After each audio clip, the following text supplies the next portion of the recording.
Welcome to Enlightenment of Change on webtalkradio.net. I'm your host, Connie Whitman. Thanks for joining us this week.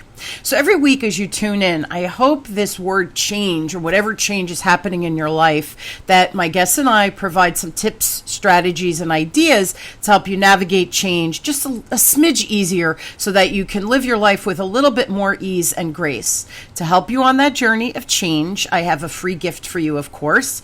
If you go to my website, I have a free communication style assessment, and it really does shed some light on how you show up your natural communication style. And I also provide a report of your lowest style, or the style that is least like you, because those blind spots seem to where we shoot ourselves in the foot. So go to whitmanassociates.com/CSA for communication style assessment, my gift to you, and I do hope it helps you with all of your communication needs.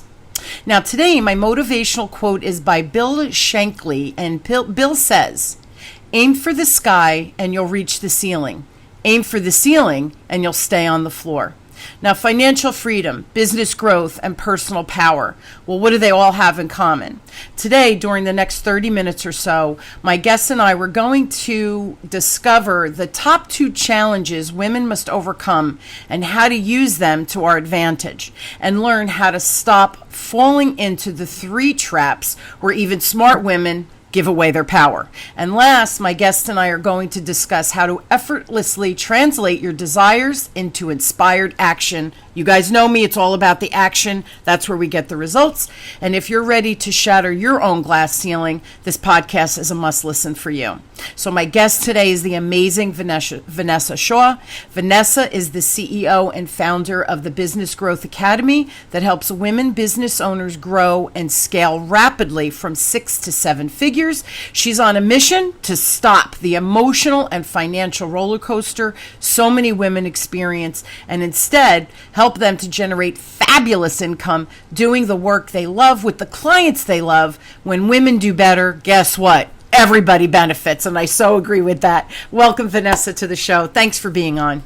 Hey, Connie, I'm super excited for our conversation today. Really looking forward to this. Yeah, and this is, you know what, Vanessa, this is important stuff, really, that we're talking about. So, first question: why is it that you place such an important focus on women and that financial security perspective? Yeah, and I think the key there is the financial security. Yes. There's a lot of talk about empowerment. There's a lot of talk about women, are opening up businesses, rapidly surpassing their male counterparts and everything. But the one piece of that conversation that is often left out is that women are not doing as, financially well as the men that are setting up businesses. And, women are going to live longer. We will typically be living longer, even up to 15 years longer on our own. And we're building businesses, but the one element that I hear women, kind of using time and time again is, I want to make a difference. I want to make an impact. I want to do some meaningful work. And that is a really good thing. I'm all for that. But then it's as if that's to the exclusion of the financial security. Right. And it's like, to me, it's an and world, Connie. With going into business for ourselves, we've got to be able to support ourselves. We need to be able to pay ourselves first as women business owners. We need to be able to take care of our families. We've been seeing, again, massive shifts in the last year, particularly with COVID, where women have had their partners, spouses, laid off of work. All of a sudden, they've had to take their business, perhaps really seriously. They've become the breadwinners. And I've seen a shift in my audience whereby, all of a sudden they're like, oh my gosh, like I never ever thought I would have to become the breadwinner, and I'm responsible now. My husband's out of work, my partner's out of work, I've got 2 kids, I'm homeschooling them. Oh, now all of a sudden the numbers and the financials have become important. But it shouldn't take, a pandemic. It shouldn't take those crisis situations. As I say, we need to be building our futures, financially secure futures for ourselves as women, taking care of ourselves, because as you know, the world is a better place when we take care of ourselves. Everybody else benefits around us. But if we're stressed out, if we're resentful, if we are, frankly, if we're broke, if we're worried about, how to, make ends meet financially, we are not going to be able to be generous, philanthropic, and really taking care of others in the way that we want to. It's so true. And, you know, I remember, Vanessa, when I started my career in the 80s, yes, I'm dating myself, and I was in finance. So I remember the first time I sat down with a husband and wife. Let me take a step back. When my sales manager, right, to train me came out, and I noticed he spoke to the husband and not to the wife. So we got in the car and I asked, like, what was that all about? Like, she just sat there and you didn't even address her. Like, I found it offensive.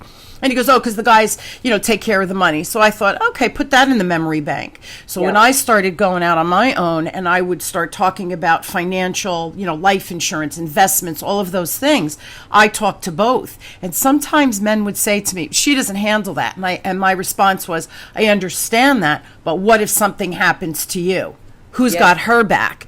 And all of a sudden the men were like, oh, and the woman would be, tell me more. And they became interested because it was like, yeah, what if something happens to you, dude? Where does that leave me? So I really addressed the husband and the wife. That was back in the 80s. I would hope that has changed since, but it's just, you know, it's like anything else. Unfortunately not, Connie, you know, again, this is not something that's going to change overnight. Yeah. That still happens a lot. Yes, there's a lot more talk and a lot more conversations about women are making those decisions. They want to be informed.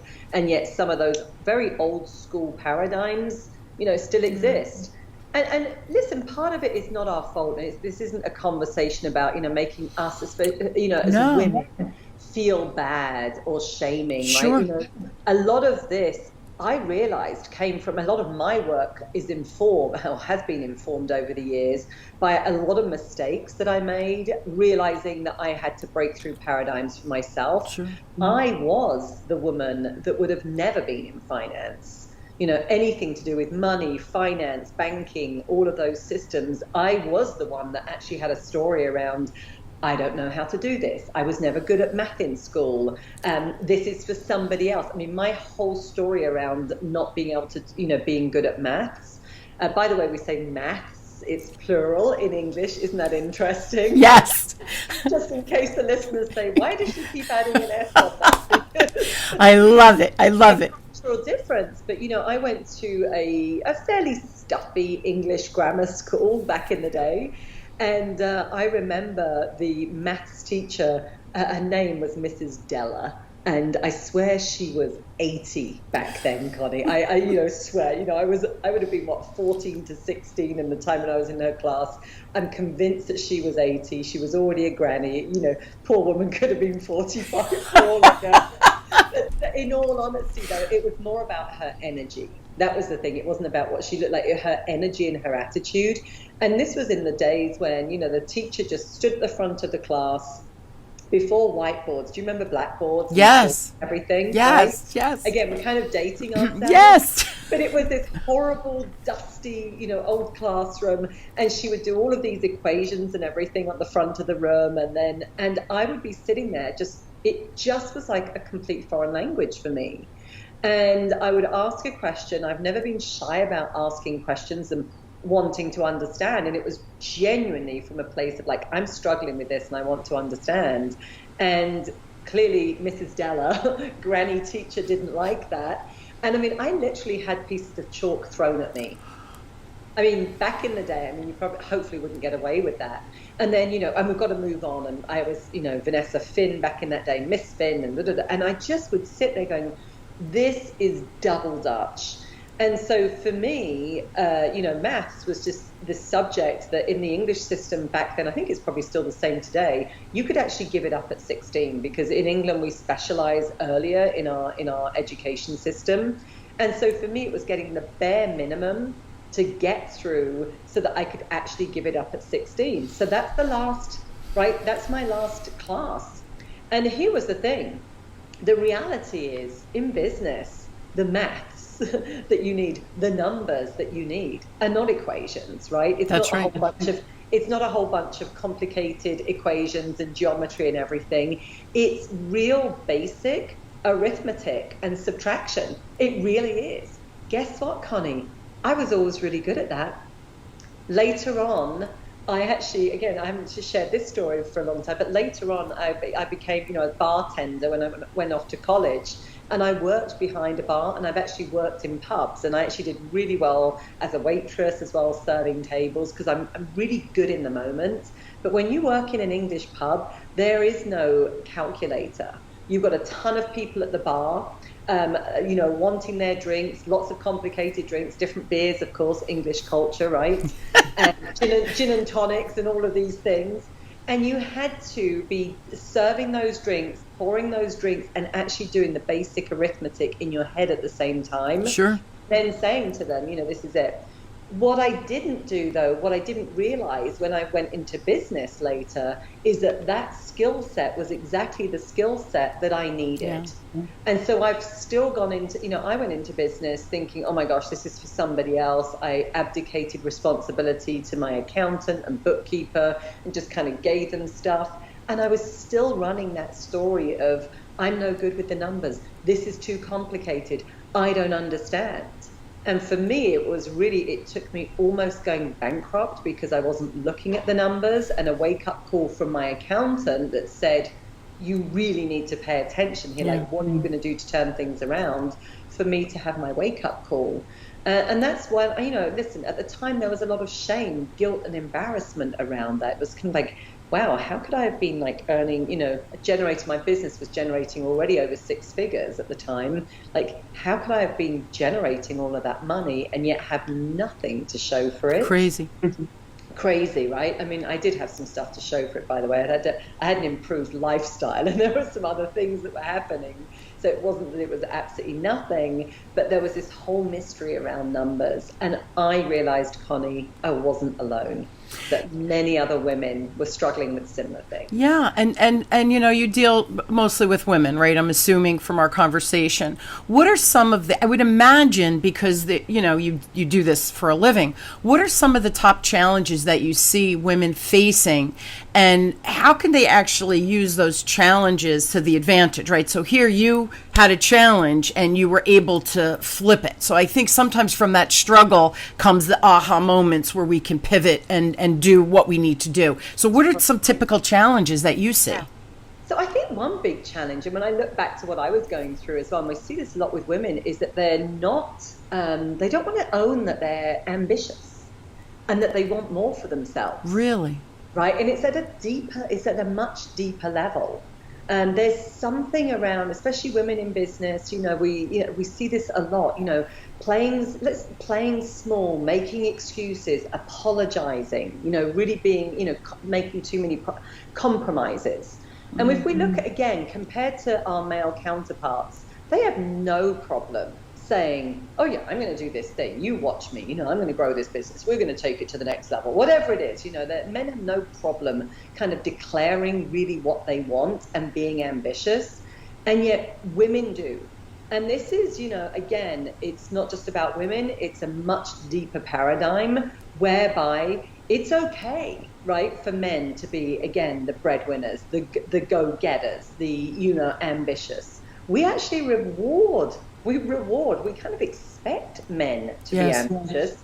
And by the way, those that aren't, we actually give them a hard time, right? Now, we translate that across to women. And if as a woman that you're ambitious, and I see the look on your face, right, immediately, it's like that smirk.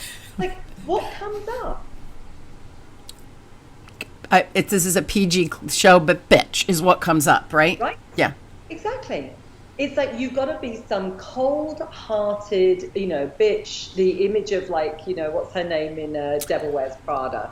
Yes. Miranda Priestley, right? Miranda, yes. You've got to be, kind of chiseled looks, shoulder pads. I mean, so harsh, lacking in compassion and empathy, no warmth around you at all. And, that's kind of the quintessential, the woman that's going to get ahead and be ambitious. And again, I realized that was holding that was holding me back. Sure. It holds a lot of our women back. But when they can start to really, and this is about turning this more into a superpower, right? I agree.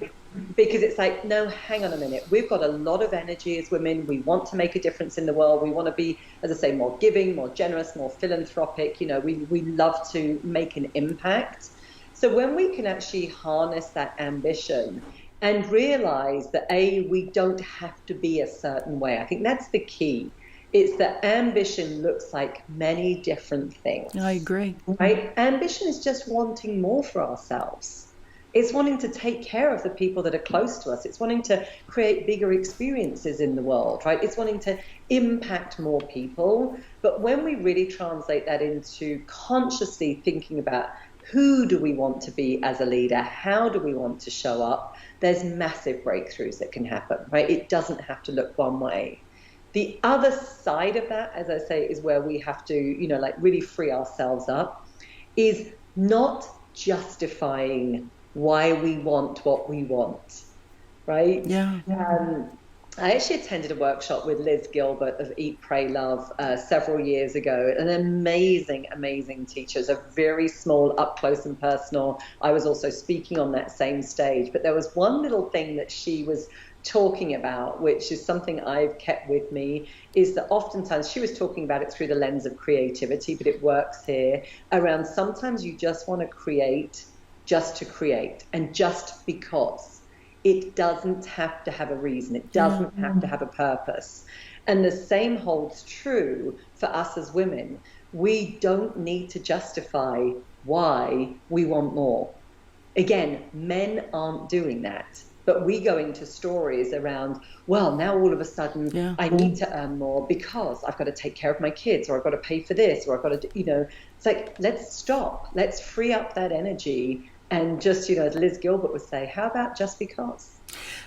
I love it. I have a really quick story that is so spot on with this. I remember before I had gotten pregnant, I had been promoted to a vice president at the company I was working for. Big deal, right? And the woman I reported to, she was the senior vice president. So I was on the trajectory, right, in a couple of years to be an SVP.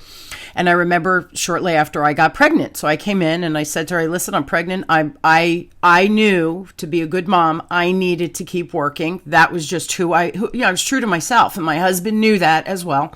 My mom and dad lived locally and they were going to help with the babysitting. So I had all my ducks in a row.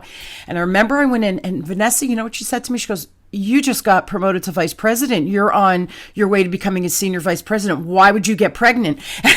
You know how like those moments in time, I looked at her and I said, I don't understand I was like, I don't know what you're asking me. What's the issue? So she said, how could you get pregnant? Don't you want to be a senior vice president? And I said, but why is one exclusive of the other?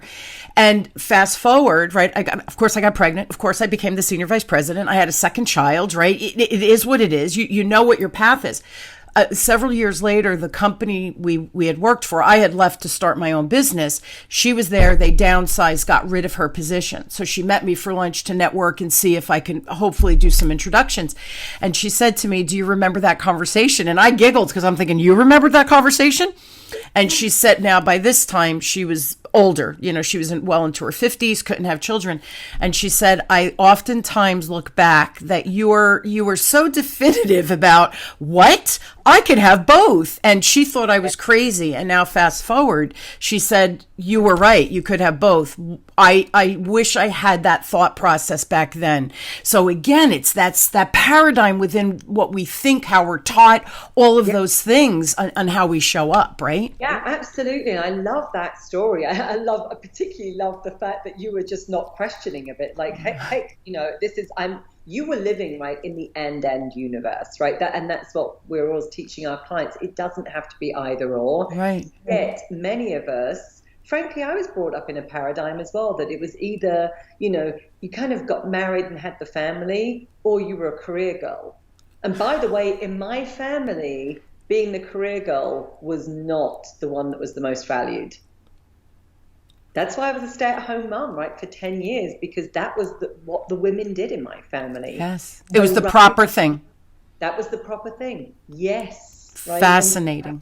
Fascinating. Now, I know you've identified 3 key areas where women need to make changes, right, to get ahead with that financial picture. What are they, and can we talk a little bit about that?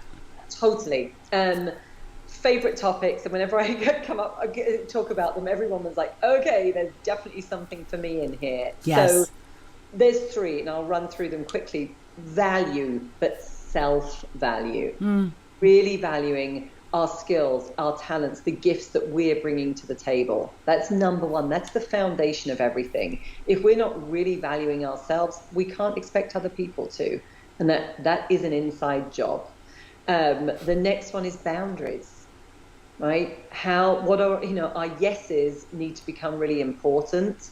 And the only way that our yeses become important is when we start saying no, right? No to the things that aren't going to serve us. No to the clients we don't want to work with. No to the, again, young woman might be starting up her business and her friends still expect her to be showing up on the, on the playground, on the board, volunteering, doing all of these other things. And there comes a place where we've just got to start to learn to say no and have clearer boundaries. And then that final area is very much around money. Again, knowing the numbers, not being afraid of it. These three, by the way, they always are intertwined.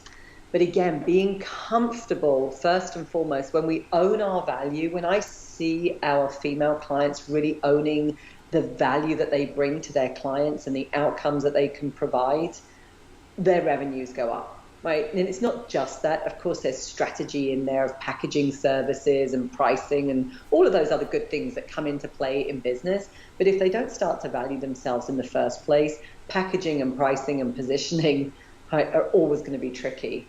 But then there comes a point as well in the life cycle of that business where, the woman-owned business needs to be able to look at her numbers, understand them, set financial goals, set bold financial goals. I mean, that's what we do. We want to take them up leaps and bounds in their business. Sure. We're not just say, oh yeah, let's aim for another $2,000 a month. It's, we're typically jumping in, rapidly in $10,000 increments. But again, like knowing the numbers, setting those financial goals, not being afraid of them, but being empowered and confident and strong inside of money conversations. Because let's face it, and you know this, Connie, being in business, especially in the work that you do, money goes through pretty much every aspect of business. Yes. It's very difficult, every single aspect, whether you're hiring people, if they're not performing, there's still a money conversation. Right? Because that's affecting performance and profit. Absolutely. Sales conversations are ultimately all about value, and then we're talking about money. People that haven't paid us on time, when we've got to, have those awkward conversations, or vendors that haven't delivered on time. Obviously paying the bills. I mean, there's so many aspects, but when we can start to get really, really clear on those three key areas, again, they all line up, and this is where we start to see women feeling very empowered, aligned, confident. They're owning their value. They become clear on what they stand for, what they don't stand for, who they'll work with, who they won't. And again, that's going to translate back into the financial health of the business. Yeah, it's remarkable to me. We all have different beliefs, some serving us, some not serving us anymore. And I had a master class that I had started back in April. We just wrapped up, and I'm starting my next one. And one of the young ladies, she's in her 30s and been in business a few years, just really good at what she does. And the first thing she said in the first class is, I hate sales and I'm not good at it. And I says, well, we're going to change that whole paradigm of thinking, because sales is all about serving, and you're here to serve your clients. You love your clients. Well, yeah. I said, we're going to change that paradigm. She had hired another company to help her with sales, and they basically stripped her down. Your product isn't good enough. Your delivery is off. And it was what she wasn't doing well. So her confidence was just down. Horrible. And she spent a lot of money, right? A lot of money. We were 3 weeks into the program, and we were doing a group coaching call, and she said, can I say something? I'm like, sure, of course. Open conversation. And she said, in 3 weeks, I made back my investment, what the cost of the program was with me. She says, I'm redoing my bathroom, and I'm taking a vacation in August. She said, so not all of that in 3 weeks, because I'm loving sales. I'm loving my clients. I'm loving what I could do for them. I'm not afraid to ask for what I know my services are worth, and she helps people exponentially grow in their career in the corporate world. So if they're going for another job, they're like, oh, okay, I think I'll ask for $5,000. And she's like, no, that job, you need to get $60,000. So she really helps. And she was charging like nothing. So as soon as I looked at her package, I'm like, what are you you doing? We need to up your game, baby. But 3 weeks, Vanessa, money back, bathroom done, and a vacation. Just with that one little paradigm thought process of, I'm not good in sales and I hate sales. So it's exactly what you're talking about. Now we're just talking about the whole, again, it was a money block that she did have, right? I'm not worthy. And it's exactly, and it's that value, right? It's probably, and I'm sure that you helped her see. I mean, whereas another company's kind of torn her apart, not helpful. No. And it's not to say that, people, we need to stop doing certain things and improve on others, of course, right? That's, that's life, frankly, anyway. Absolutely. But I'm absolutely sure through that business that you probably, through that masterclass, you helped her see her value, right? So she could then see it for herself and the value that she's bringing to those clients, as you say, in corporate, because yes, she's doing the same thing with them. They're undervaluing themselves. Yes. Right. But isn't that funny how she could do it for them, but we all do that, right? Yeah. But this is why I say, listen, you can't, you could be the best cardiologist in the world, but you can't perform your own heart surgery. That's right. Right? You can't. That's what it often is. That's what, I often work with our clients. They're like, gosh, this is crazy, Vanessa. I help other people do this. They're like, but you can see it so clearly. I'm like, yeah, because I'm on the outside. You can't kind of read the label on the outside of the jar when you're inside of it as well. So it's interesting. I digress, but it's one of the reasons, and I know that you and I share the same philosophy around this, why I so believe in coaching and mentoring. Yes. Right. And actually having other people that can, see those blind spots, help correct, help finesse things for us.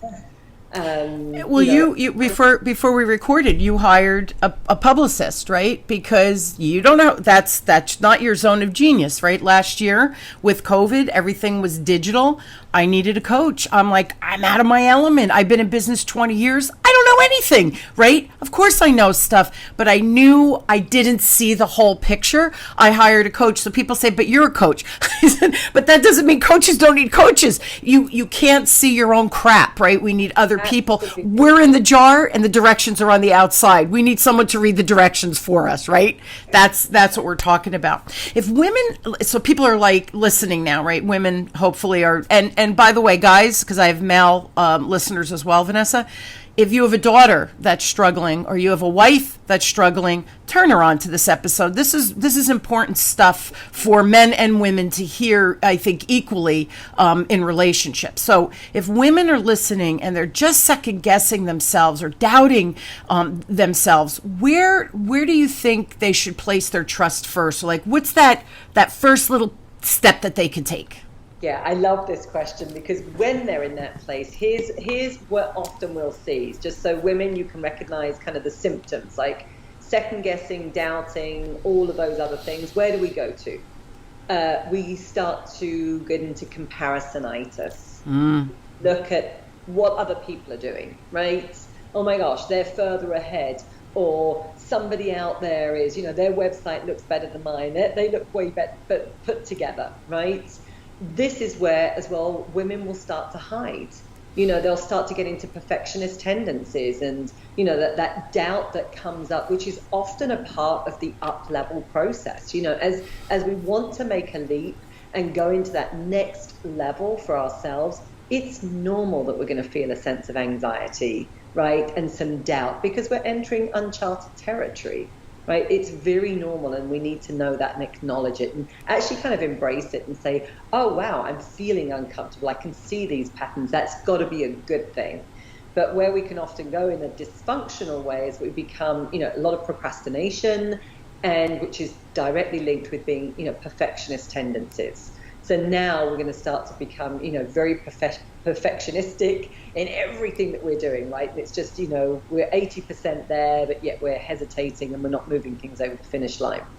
I have a very different place to actually look when this happens. And I think it's again, it's a muscle that we can build.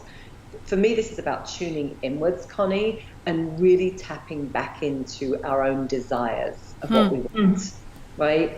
The seeds of desire of what we want to create in the world, that growth, that moreness, right? There's a calling that we all have. and we need to learn to listen to it. But the seeds of desire are there for a reason, and they've been given to us for a reason. And I always say this to my clients when they're in this place of, oh my gosh, like I'm doubting myself. I'm like, you have to learn to trust that desire. The inside of those seeds of desire is everything that you need to create what you want in the world. Just like a seed, like an acorn, right? It's everything is inside the acorn for a magnificent oak tree to grow. It's not like at some point we go and add to the acorn and like we come along and we stick a trunk on, or we stick the leaves on, or the branches or whatever, right? It's all there to grow. And our seeds of desire within inside of us are exactly the same. And here's the piece that, you know, my audience really appreciates hearing is you wouldn't have been given that desire within you if you didn't also have the ability to fulfill on it. Yeah. Because oftentimes that's what I see is like they've got this desire and they're not listening to it, but then their doubt is, I don't know if I'm good enough. Yeah. I don't know if I'm up for this. You know, I'm second guessing myself. I'm like, no, that's the calling. And that's the piece for sure. There's going to be a lot of learning. There's going to be a lot of growth, a lot of spiritual growth as well. And that's what ultimately, I feel like running our own business and growing our own business is probably the biggest expansion, you know, spiritual expression of ourselves that we could probably, you know, experience in the world. But when we trust those desires and trust that we wouldn't have received them without the ability to fulfill on them, that's that sort of, oh, okay. So stop comparing. Let's stop stalking other people. Let's stop going onto their websites. Let's stop all that unhealthy stuff and come back, right? Come back to you. And let's, you know, reacquaint yourself with those desires. And that's typically enough to just really get themselves moving and energized again. Yeah, and that's such great advice, Vanessa. And I'm giggling because what you just said, it's so logical, and everybody, that they're either driving, listening, even if they're vacuuming and listening to the show, they're thinking, oh, that makes so much sense. And then going and executing that and really putting it into practice, it's a muscle, and you do have to practice it to be able to get that self-doubt, that comparaphobia, I call it comparaphobia, out of your mind to think I can move forward. And the other thing I think, and I know we're out of time, but I just wanted to comment one more thing as you were chatting, as you were sharing that experience and what people should be aware of. I often think that when we say to peers and friends and people who don't understand or have their own crap they're dealing with, oftentimes they'll say, well, why would you want to do that? And it's with this contempt and judgment, and you go, oh, I don't know, maybe I shouldn't, right? You immediately think, well, they probably know better than me. No, they're dealing with their own self-doubt and paradigm of thinking, right? So but when someone approaches you that, like, why? And we think, oh, what, you know, who am I to ask for that? Or who am I to think I can do that? We go down that rabbit hole, right? I would assume you see that all the time as well. Oh, absolutely. And that's what I say, it's like your desires are yours, but equally so, like a little seed, can we be discerning and very discerning around who we actually share them with? And again, it comes back to why I believe in coaching, or these unique relationships where you're working with somebody where they're invested in your success. They'll hold your feet to the fire when you have those moments of doubt. Because yes, what do we often do? We're experiencing that doubt, and we'll go and actually share it with the people that will say, well, as you said, why are you doing this? You don't need to work this hard. You know, take an easier path. And it's like, well, that's actually just a reflection of their own paradigm. Absolutely. It's so important to hang out with people that, let's come back to it, are ambitious, go-getters, want more for themselves. Yeah. They don't want to be mediocre, right? They want to, you know, make that impact in the world. When you hang out with people like that, those are the people that won't let you off the hook. And I'm a visual learner, Vanessa, and I saw a sign, and I wish I remember where I saw it. It was brilliant. It said, you know, life is a stage, right? You're on stage. Who are the 5 people that you want in the front row cheering you on? And who are the 5 people in your life that you want to put in the back of the theater because you don't want to hear their criticisms, right? Because they're not supporting you. And I'm visual, and I think, yes, who are those 5 people who are going to go for it? You've got this, right? They're your cheerleaders when you do have that self-doubt. And the ones who are the naysayers, start asking them, why not? why not do this or that, right? Why aren't you doing more? Maybe put it back on them so they self-reflect. But again, we're all on our own journey. I don't judge, I don't criticize. We have to be careful on who we allow judgment to come in. If it's not judgment that's going to help us, like you were saying, challenge the boundaries of saying, wait, I'm a little scared. Oh my God, I'm uncomfortable. That's good. That means I'm growing, right? That's a good judgment of self, not that contempt of, who do I think I am kind of thing. So, yeah, absolutely. Can I just add one last Yes, thing? please. I love your theatre metaphor there. I love that. And how about we actually don't even let them in the back of the room? Yeah, we close the door. Let's imagine exactly. We're actually closing them out. It's like we're full in here. I agree with you. We want to look down from that stage and see. You say those cheerleaders that absolutely they want to see us succeeding. I love it. And those other ones, we're just closing the doors, and they can just be elsewhere. See, I like your visual even better. You just perfected that visual of the stage. So thank you for that. I love it. You guys, listen, I know you need more Vanessa in your life. I think she's amazing. Email her if you have a specific question at vanessa@businessgrowthacademy.com. Check out her website. Again, wealth of information on there at Business Growth Academy. No worries. I will put both in the show notes so you can find Vanessa easy peasy and be able to talk to her and maybe bring your life, your business to the next level. And or I would think, Vanessa, if they're new to business, you could really help them catapult the success and kind of put everything on fast forward, right? Yeah, absolutely. And we work with, again, many different types of businesses at different stages. We've got tools that can really assist, but our big thing is let's accelerate and do it quickly. I love it. Yes, let's make money as we're spending it for Vanessa, right? Let's make that really quick so that we can make more and do more and maybe help others, right? Help others do more, play bigger, and show up. I love it. Vanessa, thank you so much for coming on and just sharing your stories and the wealth of information. And you're just a delight to have on. And Mrs. Della, the teacher was Mrs. Della, the granny teacher. The granny teacher, Mrs. Della. It's in my head now. You're cracking me up. We all had a Mrs. Della, by the way, in our academic careers. Thank you so much for coming on and just for really, really a fun show. You're an absolute joy to hang out with. Thank you, Connie. My pleasure. Yes. And everyone, I hope you will join me weekly as we question, build, and discover together that change, no matter where you are, whether you're choosing it or it's thrust upon you, it's probably easier than you think. And I hope my guests like Vanessa and myself and our stories and our tips and our strategies help you navigate that change just a bit more easily, so that you could create the change and do bigger, better in the world. We need you, right? The world needs you. Thank you for tuning in to Enlightenment of Change on webtalkradio.net with me, your host, Connie Whitman. I so look forward to seeing you again next week, and I am truly honored that you're on this journey of change with me and my guests, and I can't wait to see you guys next week. Have an inspired week and do something bold. Thanks, everybody.